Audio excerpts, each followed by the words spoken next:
ಶಾಲಾ ವಿದ್ಯಾರ್ಥಿಗಳ ಜೀವದ ಜೊತೆ ಚೆಲ್ಲಾಟ, ಕುರಿಗಳಂತೆ ವಿದ್ಯಾರ್ಥಿಗಳನ್ನ ತುಂಬಿಕೊಂಡು ಸಂಚಾರ, ಆಟೋಗೆ ಜೋತು ಬಿದ್ದು ಪ್ರಯಾಣ ಮಾಡ್ತಾ ಇರೋ ವಿದ್ಯಾರ್ಥಿಗಳು. ಒಂದೇ ಆಟೋದಲ್ಲಿ 20 ಜನರನ್ನ ತುಂಬಿಕೊಂಡು ಸಂಚಾರ ಮಾಡಲಾಗ್ತಾ ಇದೆ. ಸ್ವಲ್ಪ ಯಾಮಾರಿದ್ರು ಅವಘಡ ಕಟ್ಟಿಟ್ಟ ಬುತ್ತಿ. ಬಂಡಿ ಹರ್ಲಾಪುರ, ಬಸಾಪುರ ಗ್ರಾಮಗಳಿಗೆ ತೆರಳುವವರಿಗೆ ಇದರಿಂದ ಸಂಕಷ್ಟ ಎದುರಾಗಿದೆ. ಸಾರಿಗೆ ಬಸ್ ಇಲ್ಲದ ಹಿನ್ನೆಲೆಯಲ್ಲಿ ಆಟೋದಲ್ಲಿ ಸಂಚರಿಸುವಂತ ದುಸ್ಥಿತಿ ನಿರ್ಮಾಣ ಆಗ್ಬಿಟ್ಟಿದೆ.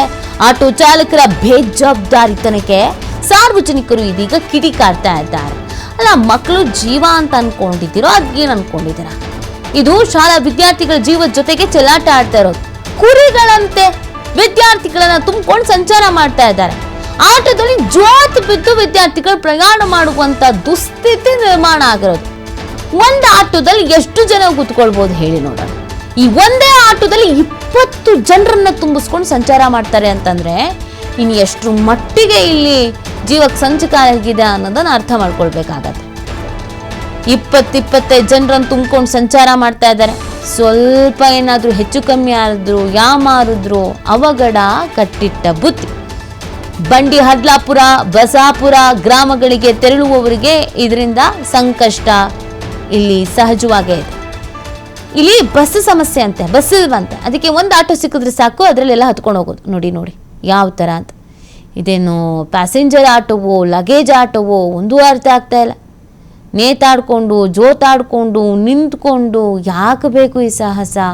ಪೋಷಕರಾದರೂ ಹೇಳಬೇಕಲ್ವ ಈ ಥರ ಎಲ್ಲ ಬೇಡ ಅಂತ.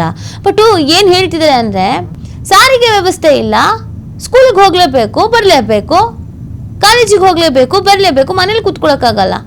ಸೊ ಹಿಂಗಿರ್ಬೇಕಾದ್ರೆ ಯಾವ ಆಟೋ ಸಿಗುತ್ತೆ ಅದ್ರಲ್ಲಿ ಹೋಗಿ ಬರ್ಬೇಕಲ್ವಾ ಅನ್ನೋದು ಇವರು ಹೇಳ್ತಾ ಇರೋದು. ಸಂಬಂಧಪಟ್ಟಂತ ಅಧಿಕಾರಿಗಳು, ಸಂಬಂಧಪಟ್ಟಂಥವ್ರು ಇದ್ರ ಬಗ್ಗೆ ಗಮನ ಹರಿಸಿ ಏನು ವ್ಯವಸ್ಥೆ ಮಾಡ್ಬೋದು ಆ ವ್ಯವಸ್ಥೆ ಮಾಡಿ. ಆಟೋದವ್ರಿಗೆ ಏನು ಸಿಕ್ಕಿದ್ದೆ ಚಾನ್ಸು, ಆದರೆ ಮಕ್ಕಳ ಬಗ್ಗೆ ಯೋಚನೆ ಮಾಡಬೇಕಲ್ಲ. ಈ ಥರ ಎಲ್ಲ ನೇತಾಡ್ಕೊಂಡು ಜೋತಾಡ್ಕೊಂಡು ನಿಂತ್ಕೊಂಡು ಹಾರ ಸಾಹಸ ಪಡ್ಕೊಂಡು ಹೋಗುವಂಥದ್ದು ಏನಿದೆ ಹೇಳಿ ನೋಡೋಣ. ಒಂದು ಆಟೋ ಏನೋ ಸ್ಕಿಡ್ ಆಯಿತು, ಪಲ್ಟಿ ಆಯಿತು, ಏನೋ ಆಯಿತು, ಏನೇನಾಗುತ್ತೆ ಹೇಳಿ ನೋಡೋಣ. ದೊಡ್ಡ ದುರಂತಗಳು ಸಂಭವಿಸೋ ತನಕ ಇವ್ರುಗಳಿಗೆ ಬುದ್ಧಿ ಬರಲ್ವಾ? ಹಾಗಾದರೆ ಇಲ್ಲಿ ಯಾವ ಅಧಿಕಾರಿಗಳು ಕೆಲಸ ಮಾಡ್ತಾ ಇದ್ದಾರೋ ಇಲ್ವೋ, ಟ್ರಾಫಿಕ್ ಅವ್ರು, ಇದವ್ರ ಗಮನಕ್ಕೆ ಬರುತ್ತಾ ಬರಲ್ವಾ? ನಿಜವಾಗ್ಲೂ ಬೇಸರ ಆಗತ್ತೆ ನೋಡಿ. ಹೆಂಗೆ ಕುರಿಗಳನ್ನ ತುಂಬ್ದಂಗೆ ತುಂಬಿದ್ದಾರೆ. ಆ ಮಕ್ಕಳಿಗೆ ಅದರಲ್ಲೇ ಖುಷಿ.